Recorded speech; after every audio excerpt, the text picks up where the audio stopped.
بس مش بيديك نفس احساس المرسيدس في السواقه. العربيه بتتواصل مع العربيه الثانيه. انت اصلا مش عندك السرعه الكافيه اللي تخليه يبقى عندك داون فورس. مفيش تكييف. مفيش، لان هي العربيه معتمده على الايروداينامكس. عايز تستمتع ادفع. انت فلوسك هتجيب عربيه ايه كلاس. لا، وفي ناس بتعدل على بورشات. انا ضد التعديلات عامه. يعني فرقت عن اللوجان اللي واقف جنبي. العربيه مفيش منها غير واحده في مصر.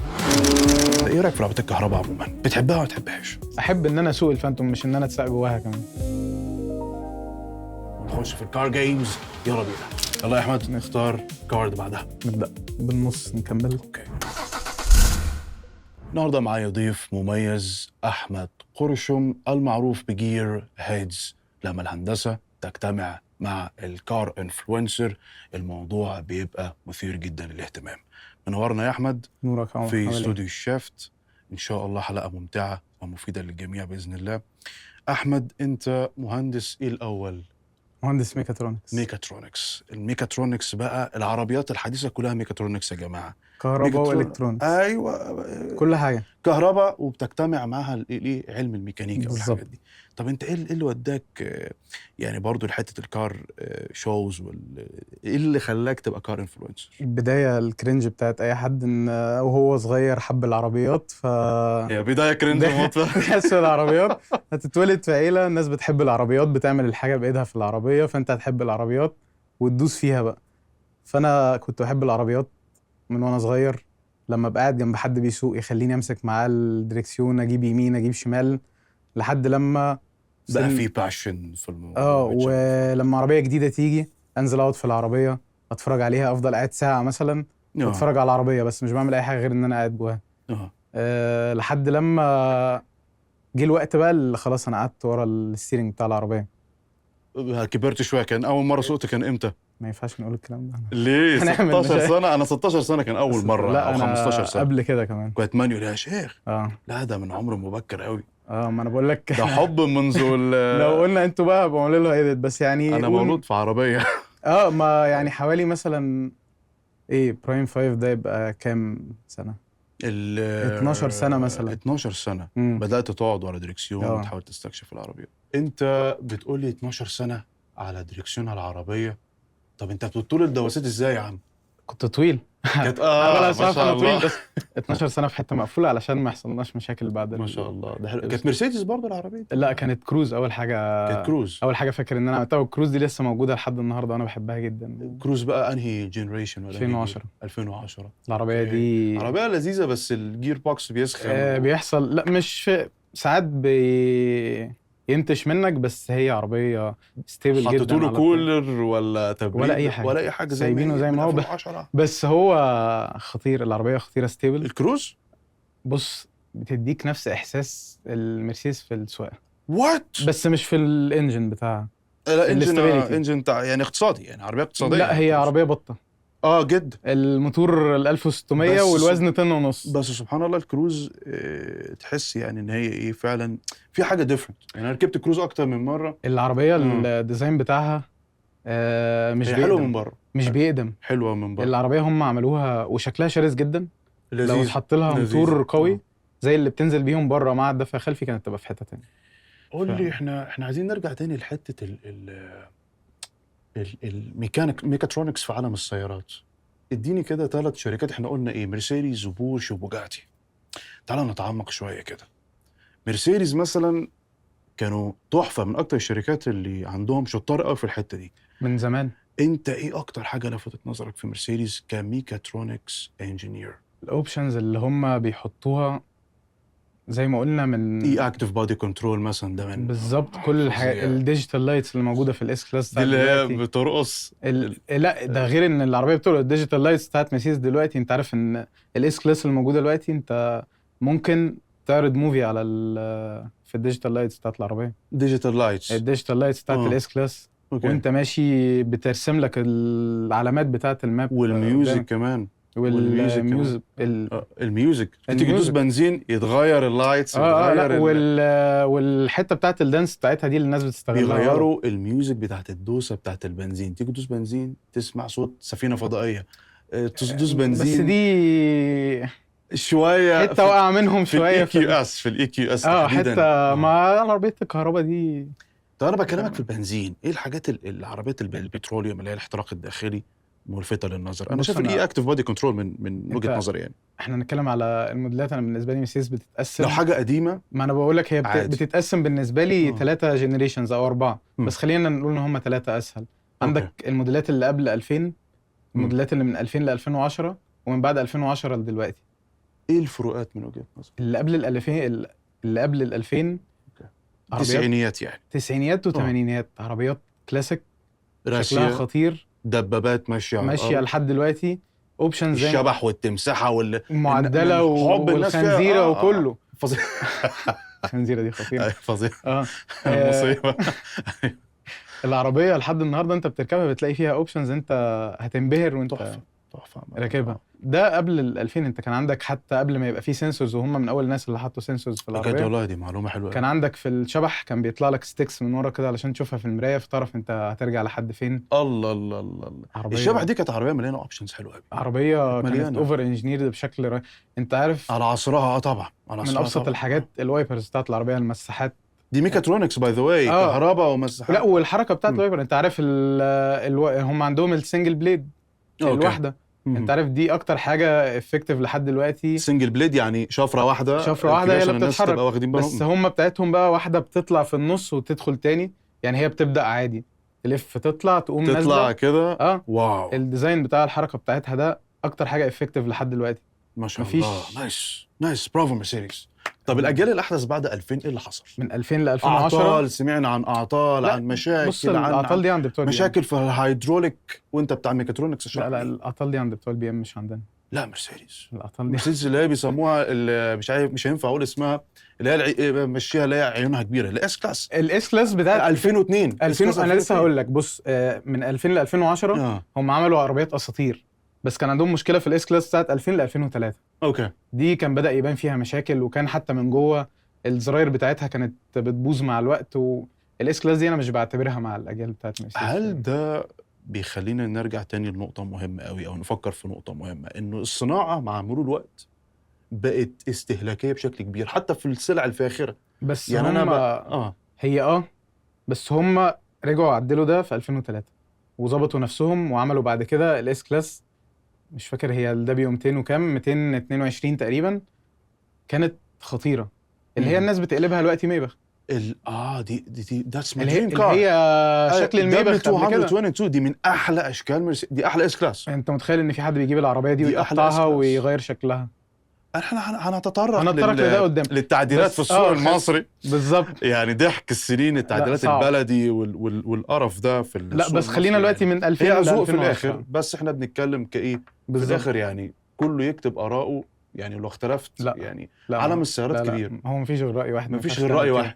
ما ينفعش تعمل كده في الراجل ده. احنا في حاجات لازم نبقى اكستريم فيها. ما ينفعش تعمل كده في عربيه دي، المفروض تتحبس. بس احنا في الجنريشن من 2000 ل 2010 هم طلعوا بالدبليو 204. دي بالنسبه لي اعلى عربيه. بيك اس كلاس. انا اكتر عربيه بحب اسوقها الدبليو 204، وعملوا منها بلاك سيريس 204. بص عربيه بدل ما تعمل منها بلاك سيريس يبقى هي خطيره. ونزلوا الاس ال ار المكلارن، نزلوا الاس ال اس طبعا. بس احنا مش عايزين نبعد عن الحته بتاعت الايه، الميكاترونكس، الجيل الثالث. احنا بعد كده ندخل في الجيل الثالث بقى اللي بدا احدث حاجه بقى، بالزبط. احدث عائله في مرسيدس. طب ده ايه بقى اللي لفت نظرك؟ بس انا عايز اقول لك على حاجه، الاكتيف بودي كنترول اللي احنا بنتكلم فيه ده حديث، ده لا آخر هو حاجة. خلينا بس، ده بدا معاهم من التسعينات، بدا معاهم الاكتيف بودي كنترول، وبعد كده دخل لحد الاي اكتيف بودي كنترول دلوقتي اللي موجود.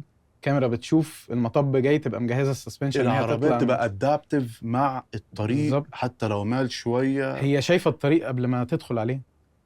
انت عندك الحته بتاعه المرايه في النص دي، تركب اي عربيه هتلاقي مرايه. انا سمعت ان في تقنيه في مرسيدس اسمها كار اكس حاجه، العربيه بتتواصل مع العربيات التانية عشان لو في حادثه او في حاجه العربيه بتنبهها. بس الحاجات دي صعب تلاقيها عندنا، مش موجود في الميدل ايست. يعني ممكن تلاقيها بره زي كده زرار الاس او اس اللي عندنا مش هيتعمل بيه حاجه قوي. في الخليج بيشتغل الاس او اس، لكن في شمال افريقيا الحاجات دي غالبا ما بتبقاش شغاله. بس هي العربيه انا بقول لك الحته بتاعه المرايه في النص كاميرات، الحته دي لو حصل لها حاجه اصلا بتحتاج تغير الازاز مخصوص علشان الكاميرات تبقى شغاله بنفس الافشنسي بتاعتها. ف عيوب رهيبه بقى يعني. ما انت دي مشكله بقى، دي مشكله العربيات اللي من النوع انت ده. مش هتعرف تغير الازاز تحت البيت، مم. تحتاج تروح تجيب الازاز من التوكيل. التوكيل ادفع، بالظبط. عايز تستمتع ادفع. ما هو نفس الفكره لو انت رحت جبت عربيه هايبرد. بس ديورابل يعني. المرسيدس ما- حلاوتها ان يعني لو هنقارنها بالمنافسين في السوق ان هي ديورابل جدا. حاجتها ممكن تبقى غاليه، هتتخيط شويه بس انت انت هتغير الحاجه اللي بيجي معاك تغيرها. مم. نادر ان انت تطلع لك مشكله فجاه في العربيه، او نادر اصلا ان انت تلاقي موديل اتقال مثلا ان هو مش كويس. يعني مم. حتى لما جم يشتغلوا على هي مرسيدس المواتير، سمعتها بصراحه يعني حتى لما جم يشتغلوا على المواتير الصغيره مم. ما حبوش يفتوا وراحوا عملوا شراكه مع هنتكلم شركه تانية، بس انا هتكلم على ده قدام. هنتكلم في الحته دي قدام. هنتكلم الناس في بتتضايق جدا من الموضوع ده. لا موضوع يغيظ. لا شخصياً بس انا بغيظ شايف ان جداً. هو حاجه منطقيه. يعني ايه مرسيدس بموتور رينو؟ انت رايح بتهزروا؟ تجيب عربيه انتري ليفل مرسيدس، ما طب ما ايه مشكله ما انت وبعدين ليفل. اعمل لك موتور واشغل نفسي في الحاجات الصغيره ولا اركز في الحاجات الكبيره؟ ركز في الحاجات الصغيره كمان. مش ما انا وثقت فيك بس انا كزبون هنتفق على حاجه. تديني موتور رينو وانا سبب راكب من مرسيدس. الاسباب ان انت تحب مرسيدس مم. التنوع. انت عايز تركب الفرايتي برضو عايز فيري تركب سمارت استراتيجي. عربيه صغيره، انت شاب تركب اي كلاس. مم. عايز تركب عربيه الاي كلاس في سيدان منها بس روشه. سبورت على فكره. في منها حاجات رياضيه. بالظبط. عايز تركب عربيه روشه شويه، عندك السي ال اي. عايز تركب عربيه سيدان صغيره، تبدا تدخل في السي الاي الاس. طب انت مش عايز سيدان، عايز اس يو في، مهم. عندك نفسهم. جي ال اس جي ال اي جي ال سي بس الحاجات بالظبط. دي يعني شوية عايز غريبة. عربيه توصل بيها اولادك المدرسه صغيره، عندك البي مم. كلاس اللي محدش بيحب شكلها. يا عندك الجي ال بي. مم. عايز عربيه نص نقل. الجي ال بي على فكره لذيذه. الجي ال مش بي وحشه قوي يعني. هي الجديد شويه بقى احسن، مش اهو احسن من بقى اللي احسن قبل من كده. القديم. آه. بس هي عربيه بتأدي الغرض. لو عندك، بس غاليه قوي ما هي غاليه على يعني. إن هي غالي قوي بتأدي- على الكلمه دي. يعني انا الكلمه دي على فيرنا هروح اجيب جي ال بي تقضي بس الغرض ازاي؟ ما من كام سنه ما كانت افوردبل. كان الاي كانت كلاس affordable ب زمان. 500,000 زي ما قلنا. انت عايز نص نقل، انت عندك الاكس. عايز فان، عندك طيب انا V. هخش معاك شويه. هنطلع بره المرسيدس، احنا هنرجع تاني للمرسيدس. ايه تاني شركه من وجهه نظرك قدمت في السوق ميكاترونكس قويه وانترستنج؟ عندك بورشه، بس انت برضو عندك قبلها البوجاتي.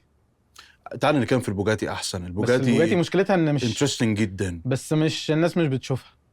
شفت انت الجناح الاف كي بي الجديده دي اللي هي اخر بوجاتي نزلت؟ كانوا بيكرموا رئيس الشركه اللي خلى اصلا مشروع بوجاتي يطلع. انت شفت الداون فورس كام؟ 600 انا بحب كيلو. قبل ما ندخل في الحته دي، انا بحب السي او بتاع بوجاتي دلوقتي، لان انت بتشوفه اكتف على السوشيال ميديا. انت عارف ان هو ماسك بوجاتي وريماك.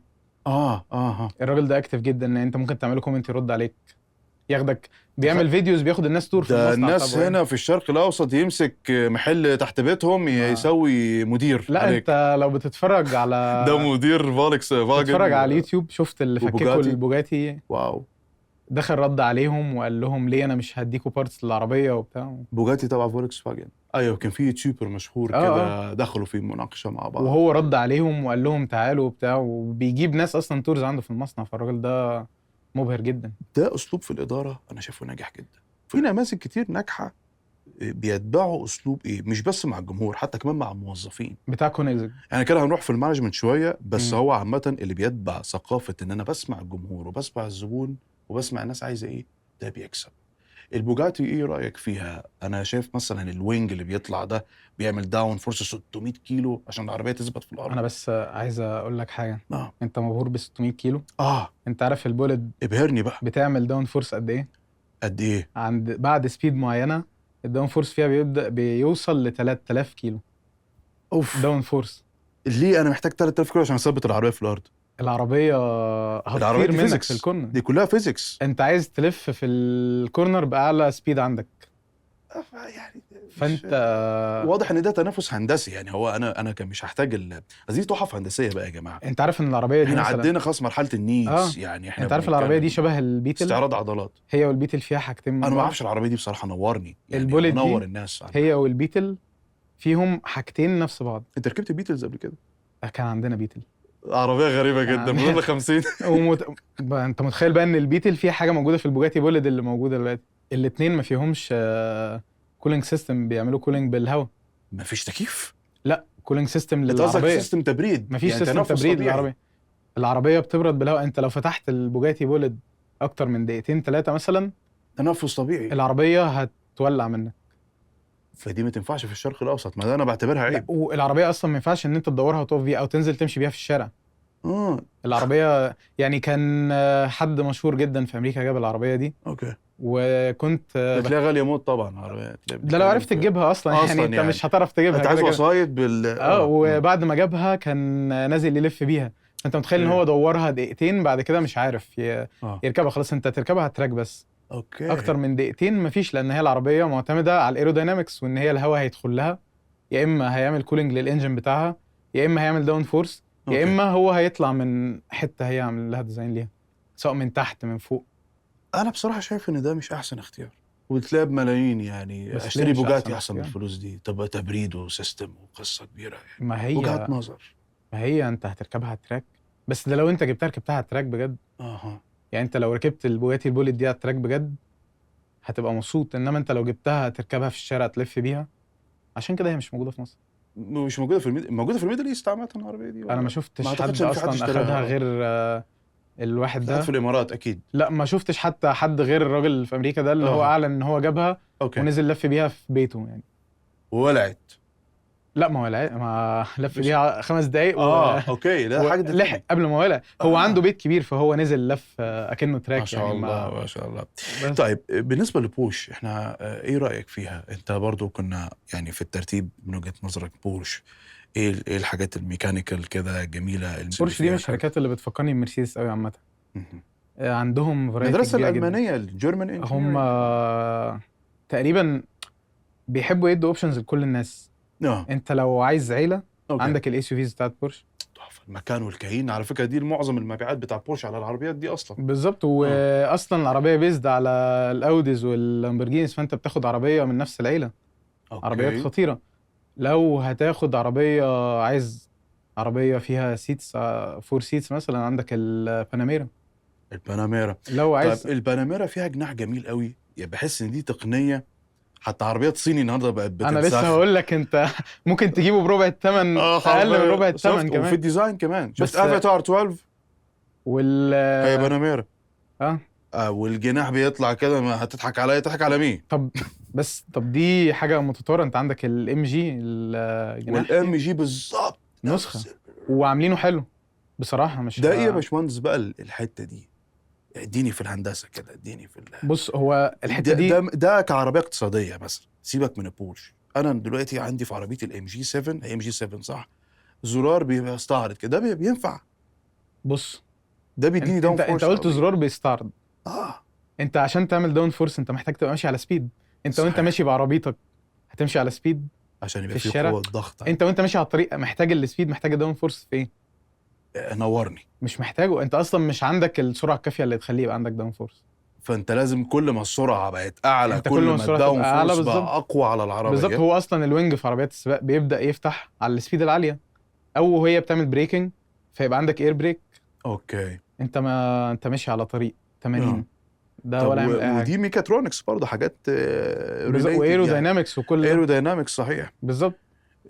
طيب احنا طبعا انت كنت مهتم جدا بالتعديلات، عالم التعديلات. ايه بقى القصه؟ ايه قصتك مع التعديلات؟ التعديلات المصريه. التعديلات في مصر. انا ضد التعديلات عامه. انا ضد انت مش ينفع بتشوف اقول الناس لا ما... انت كنت اقول كلمه فاشله. شفت الناس اللي بتغير شاشه. انت عارف الدبليو 204؟ في ناس بتحط شاشه الدبليو 205 اللي هي الطايره اللي طالعه دي في الدبليو 204. شكلها بيبقى عرة انا جدا. مش عارف هي الناس دي بتعمل ايه. الدبليو 222 الاس كلاس، الناس اللي بتقلبها بيقلبوها 223 الجيل اللي بعده، هما عك بيعملوا سنين ايه؟ ويقطع في الشاسيه بتاع انت العربيه. مقتنع باللي انت بتعمله ده؟ ده جنون. او عندك مش عايز اقول اسمه اللي بيعمل كده، بس تمام. لا، احنا ما عندناش مشكله مع حد عامه. ولا انا برضو ما عنديش مشكله مع يعني حد، هو بس هو اللي بدحها. لا، هو على فكره في المشكله، ناس بتبيع العربيات دي. انت عارف الكيتس دي اصلا بتعدي المليون جنيه عادي جدا. الكيتس الصيني اللي انت بتشوفها دي. يا شيخ. قبل كده واحد كلمني ياخد رايي، كان جايب جي ال اس موديل السنه، مهم. كلمني ياخد رايي يركب لها كيت ميبخ بمليون جنيه صيني، ولا ما تركب الجي ال اس اللي انت جايبها؟ ليه تركب لها كيت؟ خليها ستوك. لا وفي ناس بتعدل على بورشات، يجيب بورش انا يعدل في اللمبات عشان مش عارف شفت يعمل إيه. واحد معاه عربيه بنتلي بنتلي.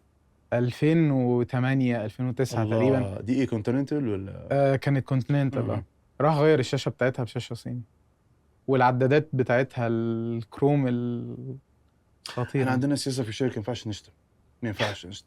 طيب خلينا نخش برضو في اللي بعده. ايه من الاجيال القديمه انت بتحب؟ الكلاسيك كارز صح كده؟ يعني بالذات المرسيدس. بالذات المرسيدس. طيب ايه من الاجيال القديمه دخل دماغك قوي في مرسيدس؟ انا زي ما قلت لك بحب الشبح جدا. العربيات الشبح، لا حاجه تانية، احنا اتكلمنا العربية في الشبح خلاص. في حاجه تانية غيرها انت عندك معجب بيها؟ عارف الجال وينج؟ الله، العربيه دي بتتباع بملايين النهارده. العربيه دي لو عرفت تجيبها اصلا. لا، وفي عندك نوعين، في نوع اللي هو الالوي اللي هو بالالومنيوم بالكامل، مم. ده بيبقى اغلى بكتير من العادي. بما انك بتحب مرسيدس، مرسيدس دخلت في تعاونات مع شركات كتير. رينو. ده اكتر تعاون انا رافضه. انا معاه. وفي استون مارتن، وفي ايه تاني؟ باجاني. باجاني. بس انا مع بتاع رينو عادي جدا. تعالى بقى، ده ديبيت. انت ليه ما ضد التعاون بتاع رينو؟ عشان انا هشتري عربيه مرسيدس حتى لو هي انتري ليفل. ايوه بس ليه انت اركب موتور رينو؟ انت فلوسك هتجيب عربيه ايه كلاس. هتجيب عربيه ايه كلاس. يعني فرقت عن اللوجان اللي واقف جنبي ان انا محطوط ستار يعني. بس انت هتركب ايه كلاس في الاول وفي الاخر. عربيه جر امامي هي عربيه اصلا. جميله جدا يعني، انا بس ركبت الاي كلاس هي حلوه. بس وامبيانت لايت لذيذ وحركات، بس انا برضو القلب ايه؟ انت جر امامي، يعني انت هتعمل ايه اصلا لو اخدت؟ وبعدين انت كشركه اصلا بتطور مواتير يعني على قد كبيرة. فلوسك بيقول لي جرى امامي كده بالظبط بطريقه يعني. لو لا مش كده، بس انت هتعمل ايه روح برضه مشوارك يا صاحبي. وبعدين هقول لك على حاجه. ما انت عندك هم لما جم مثلا في السي الاي ام جي الجديده ونزلوا موتور 4 سلندر وعملوا فيه كل الافورت ده وهايبريد وبتاع وبيطلع 600 هورس باور بلس. الناس عملوا فيهم ايه؟ محدش اشترى العربيه. ال 63 الاي ام جي عشان غاليه، عشان وحشه. هتبقى وحشه. العربيه ما فيش منها غير واحده في مصر. اوكي، واحده او اتنين، وبره الشركه قررت ان هي ترجع الفي 8 تاني. ايه احسن تعاون شركه مرسيدس عملته من وجهه نظر غير رينو؟ هم احنا مختلفين قوي في الموضوع. انت عندك مثلا في استون مارتن، هو مش على قد الفورمولا 1 بس اللي بياخدوا منها انجنز، هم في العربيات العاديه بياخدوا انجنز وبياخدوا الانفوتيمنت سيستم بتاع مرسيدس. الشاشات دايما لو انت منزل شاشه جديده في 2026 هم كانوا بياخدوا في فتره ما الشاشه بتاعت السنه اللي قبلها.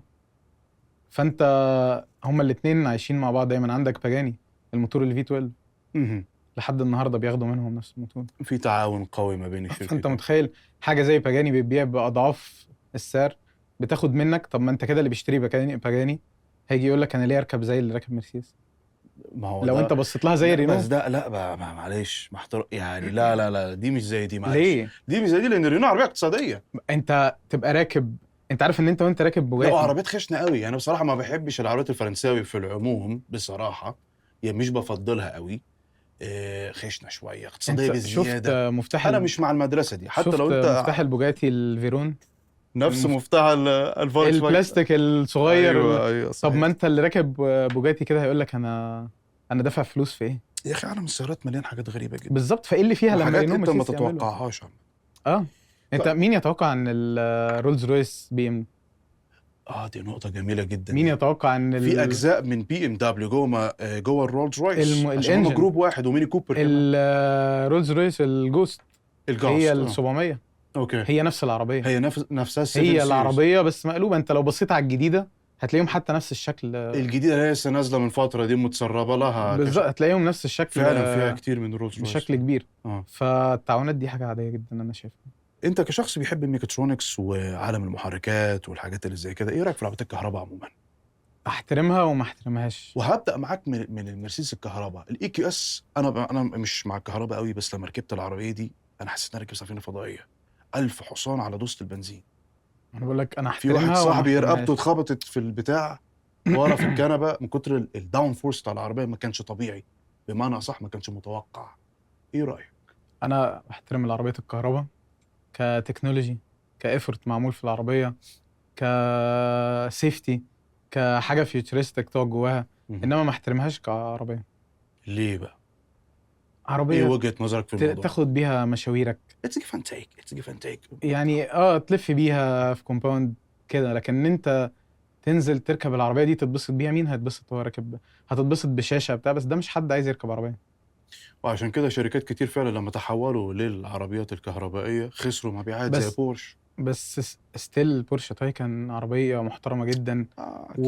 بس شبه وبورشه المكنسه. بس من العربيات يعني شبه مكنسه عربيه من البيت. العربيات اللي انت صعب تحس ان انت راكب عربيه كهرباء، احساسها بنزين قوي كده. بورشه عامله ميكس حلو، حاطين لك جير بوكس من نقلتين علشان ما يديكش التورك يحسسك كله مره واحده، فانت راكب العربيه مم. وانت مبسوط مش متضايق. بيديك اكسبيرينس بالظبط. وتسلا من الشركات اللي عملت ايفورت كبير جدا في الحوار ده، ونشرت العربيات الكهرباء، وجت بعدها الصين وبي واي دي ده عملوا حقيقي ده حقيقي هم ده حقيقي. دلوقتي يعني انا برضه ما فهمتش، انت واقف في النص كده ما بين الكهرباء وما بين بتحبها ولا ما بتحبهاش، معاها ولا مش معاها؟ بص انا احب الهايبرد، منطقي. بعشق الهايبرد. منطقي، انا برضه مع وجهة النظر انا مع دي. الهايبرد. اه الكهرباء ممكن تبقى ربع خامس عربية في الجراج عندي. طب قول لي اول 3 عربيات في الجراج ايه؟ انا مهتم اسمع. تتوقع اول واحدة هتبقى ايه؟ مرسيدس. حاجه مرسيدس ماشي. تاني واحدة، اول واحدة تبقى الدبليو 204 البلاك سيريز. اوكي. نفسي اجيبها لان انا بحب الدبليو 204 العادية. تاني واحدة انا بحب العربيات الكبيرة، فاحب ان انا ابقى راكب رولز رويس الله. فانتوم. احب ان انا اسوق الفانتوم مش ان انا اتساق جواها كمان. احب الكاديلاك اسكاليد. الله الفي بقى. الفي. نروح بقى ناحيه الفي بقى. السلام، انت ركيب احب وذوقك حلو يعني. وبحب العربيات الكبيرة. نايس. أهم الجي ال حاجة. اس بقى، شفت الجي ال اس؟ بس انا عندي مشكلة مع الجي ال اس. الجديده قوي دي وحشه. ما الجي ال عجبتنيش. اس عربية، ديزاين غريب. العربية مش بتحاول تخبي ان هي كبيرة، مش زي الاسكليد والاكس 7. الاكس 7 والاسكليد تشوفهم تحسهم كبار، بس العربية سبورتي بشكل كبير. الاسكاليد عملاقه. الاسكليد عماره ماشيه. العربية الوحيدة او من العربيات القليلة اللي تركب في الصف الثالث ويبقى في مكان ورا تحط الاسكاليد. شنط. اوكي. عندك فهمت مكان وجهه نظرك. أوكي. وعندك مكان تحط فيه شنط كمان، فانت عربية خطيرة الاسكليد. انا مبسوط بالكلام معاك، انا اكتر. بس احنا عايزين نلعب شويه مع احمد ونخش في الكار جيمز. يلا بينا. يلا بينا نبدا فقره الكار جيمز يلا. مع كورشم. ليتس جو. 4 كاردز. بما نعمل انك إيه؟ بتحب مرسيدس، الفور كارز دول كل كارد فيهم فيها تقنيه معينه، وعايزك تقول هي عباره عن ايه. هتفاجئني بيهم. يلا بينا. يلا اسحب منين؟ قول لي. ها. ابدا منين؟ عايزني ابدا منين؟ يور تشويس. خلينا نبدا من على اليمين. ماشي اوكي. ماشي حلو. اول حاجه الايرماتيك. ايرماتيك عباره عن ايه بقى الايرماتيك؟ شلنا المساعدين مساعدين العاديين بتوع التقليديين العربية. خالص. حطينا مساعدين بيشتغلوا يعني مش ما ينفعش نقول عليهم مساعدين، ممكن نقول عليهم اير باجز. اير باجز بس في المساعدين. لا مش الاير باج اللي بتضرب، اير باجز يعني باج بتتملى هواء يعني. بيرفع العربيه بيرفع بدل من العربية. هيدروليك. بالظبط، يوطي ده حلو العربيه أوي. يرفعها عشان السيستمز الثانيه بقى ده اللي في هي الاس كلاس ولا في انهي عربيه؟ ده غالبا بيبقى الاس كلاس، الجي ال اس. ممكن تلاقيه في الجي. عارف السيستم اللي يخلي العربيه تطلع وتنزل ايوه اللي هو ده غالبا بيبقى مساعدين ماشيه على الهواء. ايوه. ممكن تلاقيه اوبشن اغلى مثلا في حاجه زي الاي او الجي الاي وكده. ده بيبقى سبيشال اوردر صح كده ولا بينزل ستوك مع العربيه؟ حسب انت في اي بلد، حسب الوكيل عندك بيبقى انت ازاي. في مصر مش عايز اسمع. بس هقول لك على حاجه، خلي بالك هو ليه مميزات وليه عيوب. مم. ممكن تاخد نقره جامده الاير باك يفرقع تضرب. بالظبط. يا خراب، يعني هو بيبقى منفوخ على البتاع. وبتحصل في عربيات اس يو فيز كبيره وبتاعت اصلا الصحراء والعجم ده. فانت تقوم وغالي. اوه سمعت ب $4000 ممكن خلي بالك يتضاف على يعني. لا سيبك من انه يضاف، انا بتكلم غالي بقى ان انت تجيب البيس دي اصلا بعد ما يحصل لها حاجه. فهتبقى من وجهة نظرك ده من احسن الانظمه ولا؟